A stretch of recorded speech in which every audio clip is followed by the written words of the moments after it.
কবি পূর্ণেন্দু পত্রের কবিতা সোনার মেডেল। বাবু মশাইরা, গাঁ গেরাম থেকে ধুলো মাটি ঘষ্টে ঘষ্টে আপনাদের কাছে এসেছি। কি চাকচিকন শহর বানিয়েছেন গো বাবুরা। রোদ পড়লে জোছনা লাগলে মনে হয় কাল কেউটের গা থেকে খসে পড়া রূপর তৈরি একখান লম্বা খোলস। মনের উনুনে ভাতের হাঁড়ি হাঁ করে আছে খিদে। চাল ডাল তরি তরকারি শাক পাতা কিচ্ছু নেই, কিন্তু জল ফুটছে টক বগিয়ে। বাবু মশাইরা, লোকে বলেছিল ভালুকের নাচ দেখালে আপনারা নাকি পয়সা দেন।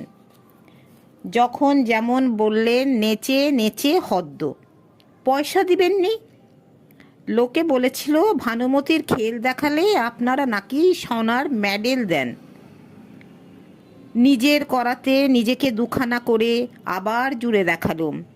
আকাশ থেকে সোনালি পাখির ডিম পেড়ে আপনাদের ভেজে খাওয়ালুম গরম অমলেট। বাঁজা গাছে বাজিয়ে দিলুম ফুলের ঘুঙুর।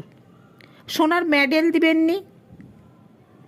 বাবু মশাইরা, সেই ল্যাংটো বেলা থেকে বড় শখ, ঘরে ফিরবো বুকে সোনার মেডেল টাঙায়ে, আর বউ বাচ্চাদের মুখে ফাটা কাপাস তুলে হাসি ফুটিয়ে বলবো, দেখিস আমি মারা গেলে আমার গা থেকে গজাবে চন্দন গন্ধের বন। সোনার মেডেল দিবেননি।